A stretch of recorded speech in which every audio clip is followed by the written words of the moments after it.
Hello, everyone. Thank you for joining us. It's now 10 o'clock. We're going to go ahead and get started. So my name is William Hull. I'm the director of the Leadership Challenge. Thank you for joining us today for the update webinar for the LPI. Keeping the LPI current, the why, the what, and the how of the 2017 LPI update. So what we're going to do today is, after I get done with the introductions, we are going to run through the goals and objectives, spend some time on the process that we went through in updating the LPI, go through the updated statements and some of the data. There'll be a Q&A session, and then we'll wrap it up with an announcement and some other details on the follow-up plans for the LPI webinar. For the Q&A session, we have some prepared questions that we've put together based on the survey results that we made available, or the survey that we made available as part of the announcement for this webinar. There's 3 or 4 of those questions. We will be taking questions while the webinar is going on. If you would like to submit questions for consideration, you can do it to our direct message feed on Twitter, which is @TLCTalk. Or you could send it to our email address, leadership@wiley.com. Leadership@wiley.com. We'll do our best to scan through those and find some of the best questions, and if we have time, we'll get to those. We are constrained to about 45 minutes for this webinar, so it will be pretty tight. Today's webinar will be recorded, and as part of the follow-up communications for this webinar, we'll send it out and also post it to our webpage. So if you have others who would like to receive or view the webinar, you could tell them to go to our website, and there'll be a link on there for that. So in addition to myself, there I am. We also have Marisa Kelley, who's the brand manager for the Leadership Challenge, on this call, as well as Josh Carter, who's the LPI platform specialist. Marisa and Josh have taken a lead role in helping us get the LPI behaviors updated, and so it's very important that they're on here and that you know who they are.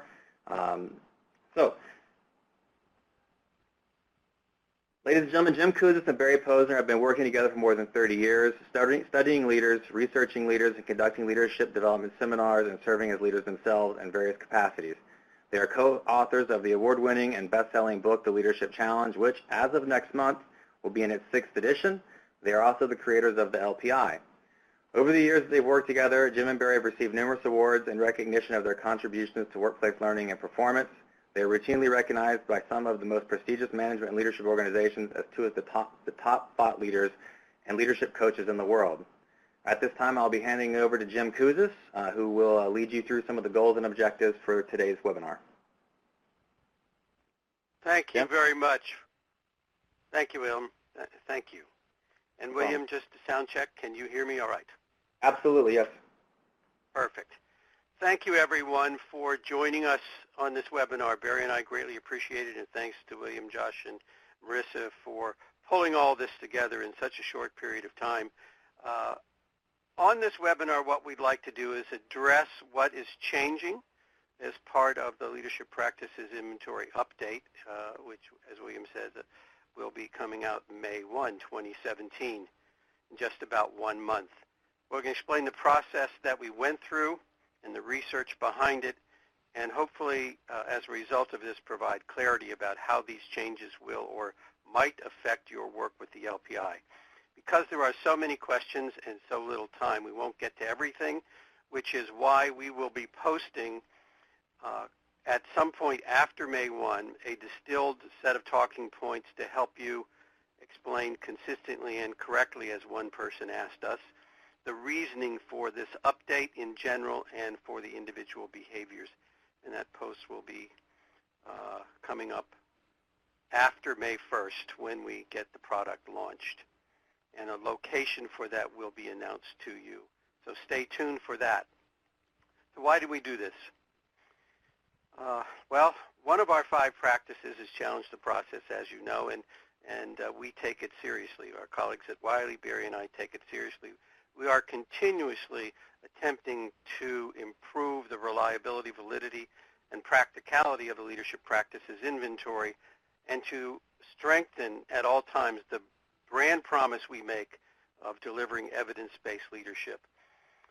So we are continuously learning about leadership and leadership development, and we are continuously learning from you based on your feedback to us about what works, what doesn't, and we want to take that feedback seriously and improve what we do and improve the reliability, validity, and practicality of what we do. So that's why this revised LPI has gone through a very rigorous testing process that's lasted about 5 years. In 2012, we started testing new statements for each of the 5 practices. We surveyed users of the LPI, asking them about things that were conceptually or pragmatically problematic, confusing, complex, redundant, insignificant, not actionable, or missing. And as a result of that, we created questions like this. This is just an example from Model the Way. There were 5 different waves testing each of the 5 practices. But here's an example of about 8 questions that we asked, testing new items for Model the Way. Things like ask for feedback on how his/her actions affect others, allocates his/her time in alignment with the values and priorities that have been established, etc. Each of the 5 practices had test questions like this that were at the back of the LPI. So you know that the LPI is 30 items. We started with item 31 through 38, and we tested Model the Way. Then we did a similar thing for Inspire a Shared Vision, then challenge the process, and then enable others to act and encourage the heart. And as a result of that process of 5 waves of 5 to 8 new statements for each leadership practice, involving a sample size for each wave of 15,000 to 18,000 observers over a 2-month period, 2 to 3 month period of time, we then were able to empirically analyze the reliability and validity of each new statement and ask ourselves, did that new statement maintain one internal reliability? And then did that statement explain as much or more of the variance to our data? And so we then did another wave of data collection, testing that proposed new statement against the current statement. So for example, here is one statement against another statement. We tested, I make sure that people are creatively rewarded for their contributions to the success of our projects, against I make sure that people are creatively recognized for their contributions to the success of our projects. So you'll see that there is only a one-word change, rewarded or recognized, and we tested those 2 and picked the one that was the best of those 2 items. And then we reviewed proposed new statements with the users for their feedback to make sure that this was usable in coaching and development. And then we made editorial, the end result was editorial statements, editorial changes in 4 statements, and content adjustments to 4 statements. So there were simply copy edits of 4 items, but some substantive changes in 4 items. And then we've collected new data so we can update the LPI normative profile. And here's a chart to show you of what was not changed, where there were editorial revisions, and where there were new items. So for example, with Model the Way, there was no change in 5 items and 1 editorial change in question number 6, and no new items. For Inspire a Shared Vision, there were no changes in any of the items. Despite all the testing that we did, we found nothing better than the existing items, and so we left all of the current ones as they were. For Challenge the Process, on the other hand, we had 3 that had no change, 1 that had an editorial change, and 2 where there were new items. And then for Enable Others to Act, 5 remained the same, 1 editorial revision and no new items. And for Encourage the Heart, 4 with no change, 1 with an editorial change, and then 2 that had some substantive changes. And so we were able to make these changes in the LPI, and Barry's going to continue from here to talk about statistically how all this worked out and explain to you some of the more substantive changes that we made. Barry? Sure. Thanks, Jim, and good day to everyone. So I want to pick this up a little bit where Jim left off, but also just to go back and tell you that we actually have proposed empirically perhaps a few more changes than we ended up making, but we were persuaded not to make some of those changes as we talked with users and coaches and other people who found some particular items to just be really important items to keep and maintain. But in the end, as this particular slide shows you, you can see that the correlation between the original scales and the revised scales are fairly identical. And, a perfect correlation would be 1.0. So correlations at approximately, 0.9 and better are pretty much sort of saying, apples to apples. I want to take a moment and show you exactly what these text, what we call editorial changes look like. So here's one of the four. The original item, what we changed, what we tried to do in making these editorial changes is try to make the question, first of all, in some cases the question was a compound statement. So you were really asked, it was really two questions, not one question. And in some cases the questions were simply just confusing. So here we just simply tried to make this a more simple statement. Do I spend time, but do I spend energy? I spend energy, do I spend time?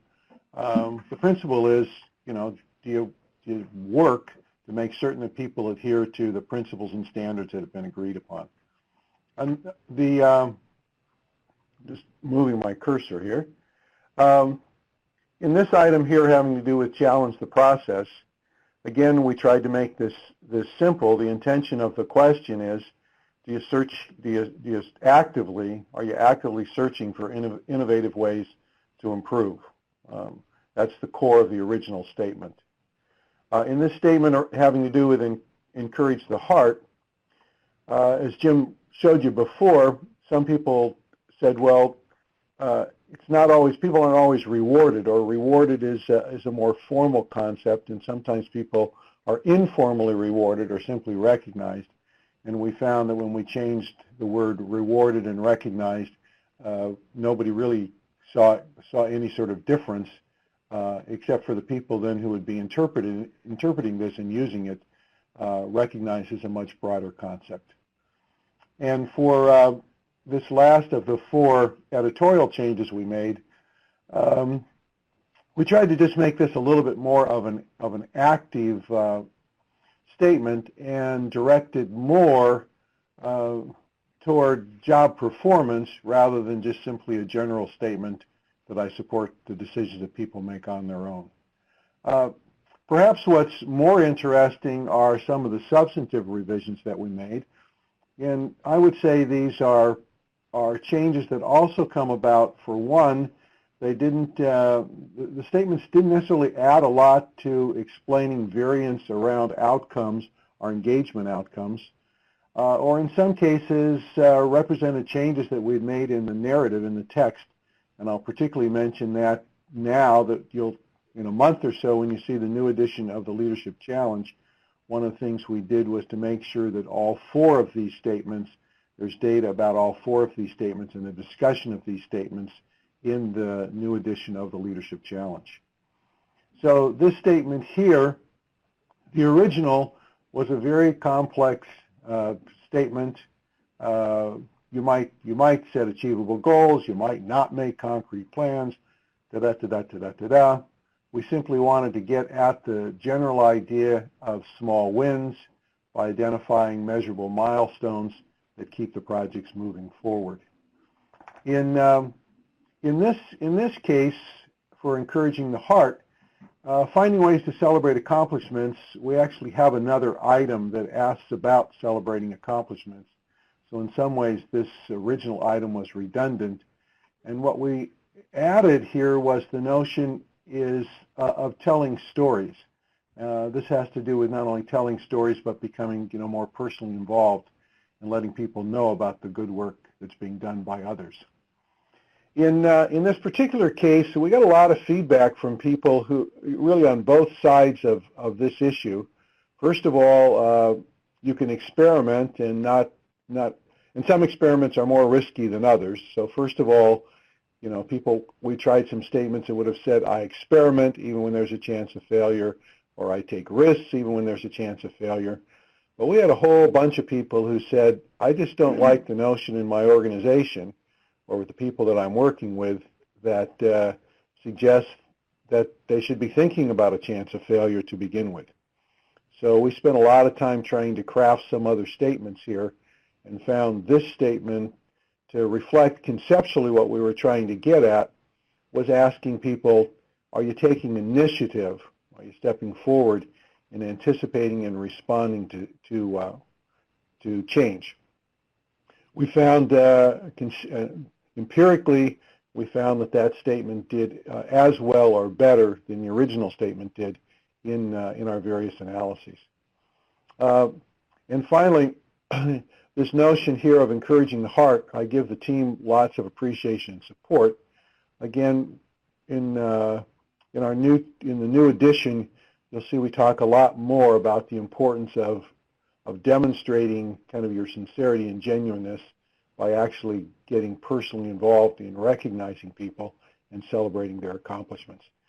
And again, as I keep saying, we find that these new statements do a better job of, one, internal reliability, that is being connected with the other items in the scale, and secondly, they help to explain more of the variance around why people are or are not engaged in the workplace.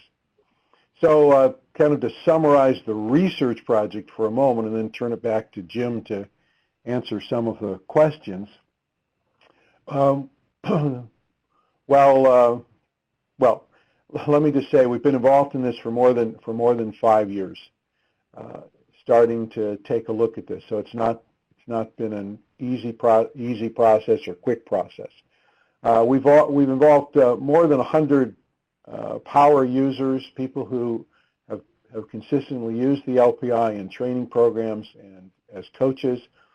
And over the years, we've involved over 150,000 respondents in terms of people who have completed the LPI. The net result of which is we end up with 4 really very, very minor revisions and, well, the slide says 4 major revisions, substantive revisions, but they all serve the purpose of improving the psychometric properties of the instrument in terms of their reliability and validity, but they also, we think, improve the practicality or the actionable ability of someone to take a look at these statements and say, oh, I know what this behavior is, and I think I can figure out a way to be more comfortable in doing this. How are you? And finally, you should know that in the new edition of the Leadership Challenge, one of the things that reviewers and endorsers of the 6th edition have told us is that it's just chock-a-block full of evidence, a lot of it coming from our own data, but coming from other people's data. And these new items are particularly keyed and highlighted in the new edition. And as Jim said at the top of the hour, all of this is to maintain the promise that we make to you that we're not just making this stuff up, but that we're studying it and basing anything we say or any changes that we make based upon the evidence. Now, as Will said again at the top of the hour, there's been a number of questions that you and others have sent along asking us if we could answer, and we've picked at least a couple of them out that Jim's going to address, and I'll chime in as I can to help with those. Great. Thanks, Barry. And I must say, we need to recognize and reward Barry for the work that he's done, as well as Josh Carter, that handsome fellow in the tuxedo that Will introduced earlier, for help on getting this data to us and analyzing it and Barry, who really took the lead on this project over these 5 years, making all of this possible, and to our colleagues at Wiley for working with us. It hasn't been an easy process, and particularly now with the updating of all of this into new product is a lot of work, and we greatly appreciate everything that all of our team members have done to make this possible. So thanks very much, Barry, for all that you have done to create this new edition of the Leadership Practices Inventory. We do get a number of questions, and if we have time, we will take more if we can right now, but that might come in, as William indicated. But the first question that a number of people asked is, does this affect the psychometric properties of the instrument?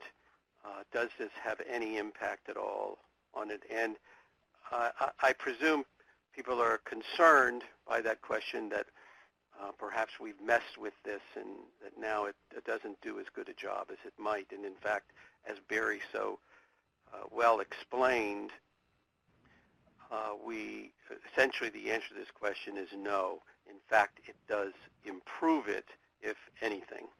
You know, we tested many new items, 6 to 9 for each of the 5 practices. And in the end, there are only 4 items that are completely new, and 4 items that had editorial changes. So that means essentially that 87% of the LPI is the same, and only about 13% is changed. And there are no new items for a couple of the practices. And so, as you can see, the change really is minor, and it only strengthens the ability of this instrument to explain why leaders are effective in engaging others and improving performance. And the next question that we wanted to answer on this call is, how do the changing statements on the behaviors affect our ability to show progress or changes comparing apples to apples? So, for example, if we're doing an 18-month program and we use the current version prior to May 1, 2017 in month 1, and in month 18 we want to reassess, and that is no longer available online for us to use, how will that impact our ability to compare time 1 and time 2? So as Barry said, essentially, if you just look at each practice, as he showed you the correlations, 1 being perfect correlation, 0.93, 0.97, even 0.87 is in the very high range or strong. And so essentially, if you look at the practice, you can compare apples to apples in time 1 and in time 2, in month 1 and month 18, old instrument, new instrument.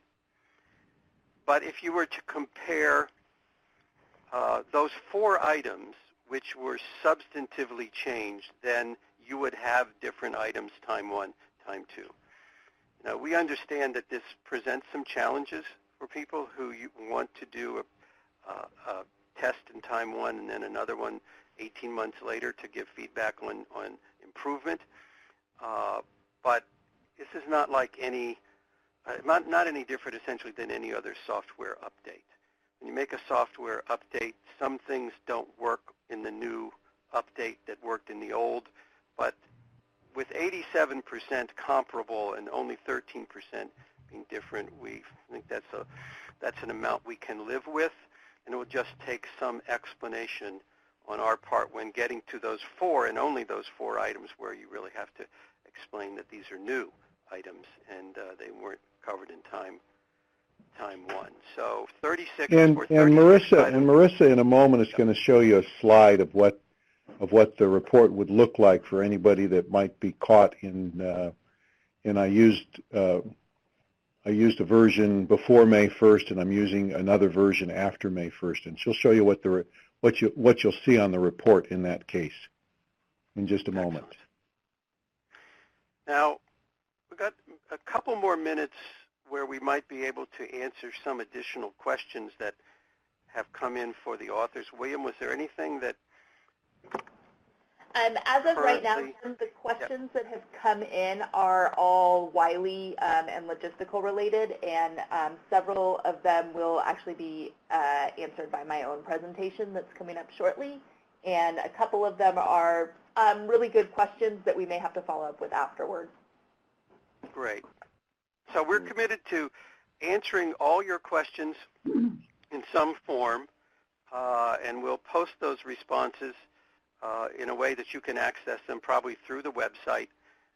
And because more of the questions relate to the administrative side, I'm going to turn it over to Marisa now, who can continue on with questions that have come in for Wiley on the administrative side of this.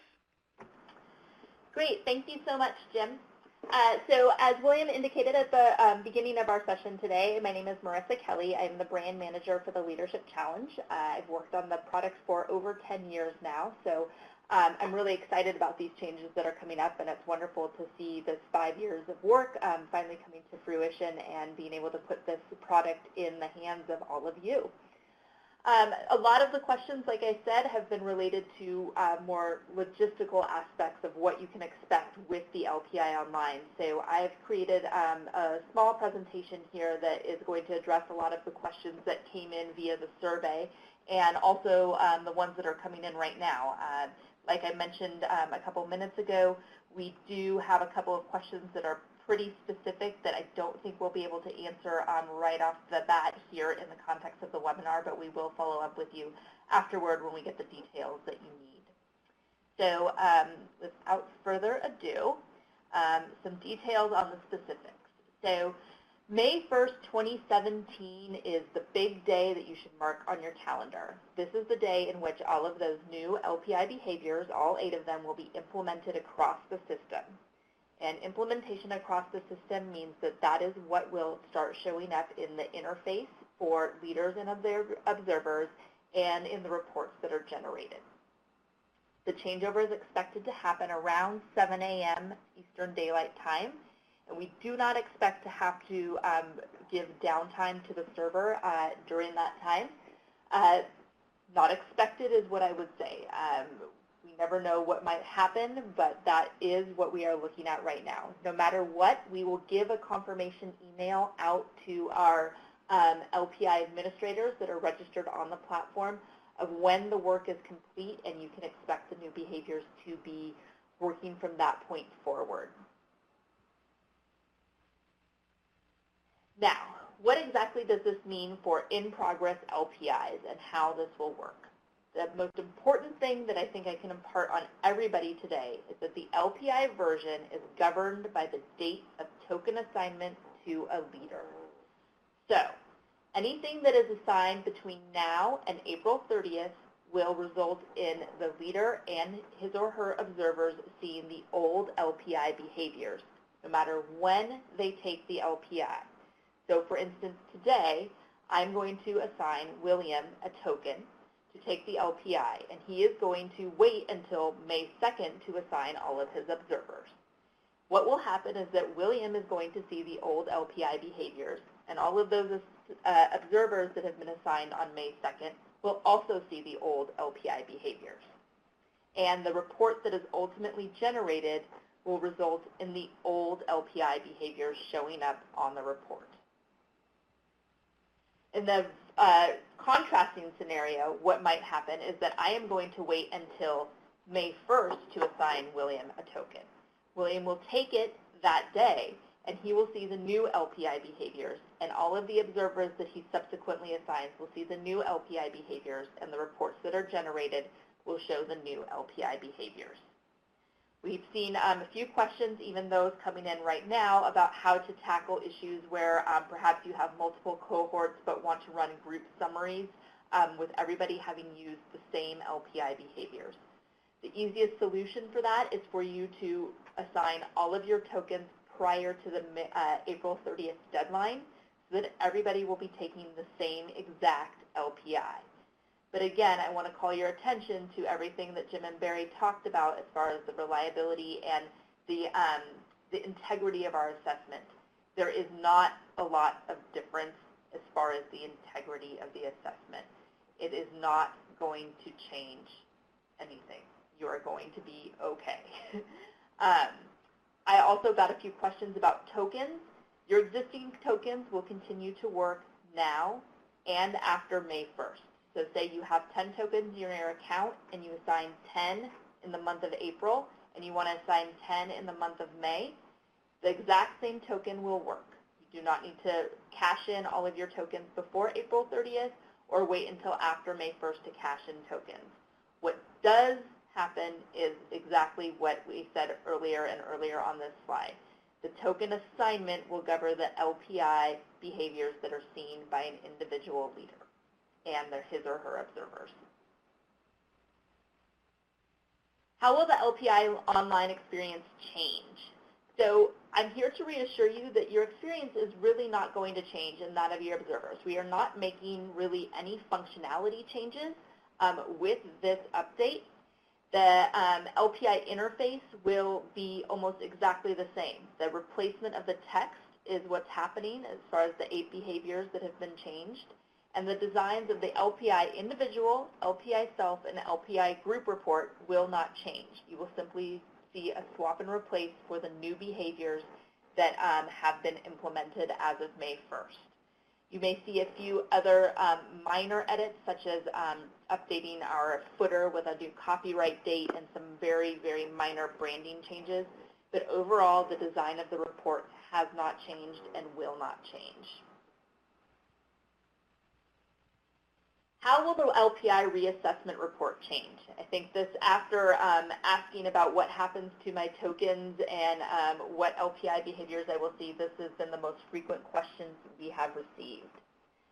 So there are the editorial revisions. Those will not be acknowledged on the reassessment report because the changes were merely to improve the quality of the readability of the particular questions. The other 4 statements, those that receive substantive revisions, will be called out on the LPI reassessment report starting in May 2017. And this is what you can expect for that to look like. So over here on the left-hand side, you see in the background a page from the LPI reassessment report. And as you know, if you're familiar with this report, you're going to see multiple administrations and the self, average, and manager scores for each of those administrations. I've called out in particular, so item number 23. This was a substantive revision statement. It has an asterisk at the end. And down below, just above where our key is for the observer types, right above that is where the asterisk goes. And it says, this LPI statement was substantially updated as of May 2017. So what that means is that you should be guiding those individuals with whom you work to understand that this question, when they took it in August 2015, they answered one particular version of the statement, and there was an alternate version of it that they answered in May 2017. All right. Okay, so moving on. I know we have a lot of questions about facilitator and participant materials and how those work with the changes to the LPI. And due to the limited amount of time today, we've elected to have that addressed separately from the context of this webinar. We really wanted to focus on the reasons for the changes and the changes to the LPI instrument itself.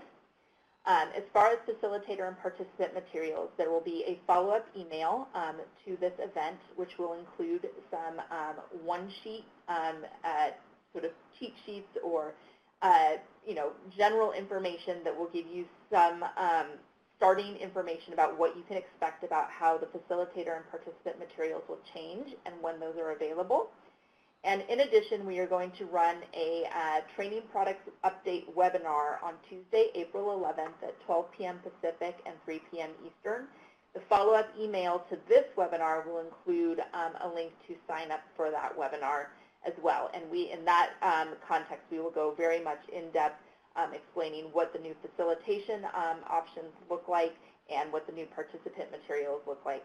I do want to give one reassuring statement to everybody here, though, that our learning designs have not changed. We're not putting a new workshop or a new LPI debrief out there. Essentially, the learning experience is exactly the same. It's simply the form factors that you will have that are going to change, and obviously the implementation of the change statements is what you're going to see. So we look forward to talking with you more 2 weeks from today to tell you a little bit more about what's going on. And from there, I'm going to turn it over to William. All right. Well, thank you, everybody, for spending the time with us. We really appreciate it. We know everybody is busy, and middle of the day or early in the day on Tuesday is not always ideal to step aside and sit through a webinar. So we do appreciate you taking the time. So I do want to let everyone know we did get some questions in, and most of them, like Marissa had said, are on topics that we had talked about, either Jim or Barry or Marissa talked about. There were a couple very interesting questions that probably we need to think about a little bit more, and so we will try to answer those as best that we can, either in the follow-up to this webinar or in the distilled talking points that Jim talked about at the beginning of his presentation. We are working on putting together, some really detailed talking points that you could use with your either employees or with your customers, so you can speak intelligently about why the changes were made and probably foreshadow some of the questions that people ask you. So with that, we did mention that we were going to be making a product announcement in the webinar, so we are going to be releasing, if I can get it to click forward, the LPI 360 Plus. So the LPI 360 Plus is a new product offering that we have coming out on June 1. And basically what it is a multi-use LPI 360 assessment. So it covers the assessment and reassessment. Instead of a 12-month license, which is what you have with the LPI 360, it is an 18-month license. Some of the key features of it is that it's administered very similar to the classic LPI, but you'll be setting the assessment and the reassessment date. It does pull from the same data pool as the LPI 360, so if you have previous instances of the LPI 360, you will still be able to see those things together. They will not be distinct data pools. The license to the LPI 360 Plus enables immediate access to the Challenge Continues workshop participant materials. This is part of the product revision changes that we made. We've moved the Challenge Continues workshop participant materials inside of the LPI platform, so it will be available to anyone who has taken an LPI reassessment, and of course the 360 Plus makes you eligible to get that without purchasing two separate LPI 360 assessments. The retail price of this product is going to be $220, and as you can see, it saves a considerable amount of money off of the reassessment. So that's the product announcement. We hope it's good news. For a lot of people, it does lend to our philosophy that leadership is not a one-time event. Leadership is not a single instance where you find out what your leadership competencies are, your leadership, what other people feel about your leadership skills one time. It is an ongoing evolution, something that you should be reassessing more than once. And we've also built the Challenge Continues workshop participant materials, or redesigned them to fit with the LPI reassessment, or LPI 360 reassessment report. There'll be more on this in the product sheets that Marissa referenced in her presentation as part of the follow-up. And with that, I will ask if Jim or Barry or Marissa has any final words, and we'll conclude the webinar. I have nothing further to add. No, thanks, Will, very much. Thank you. All right, everyone, thank you so much. And if you could, please make sure that you log out of the webinar. There is another group that has this room scheduled afterwards, and we'd appreciate it if you cleared room for them so it doesn't show us being booked up or overbooked. Thank you so much.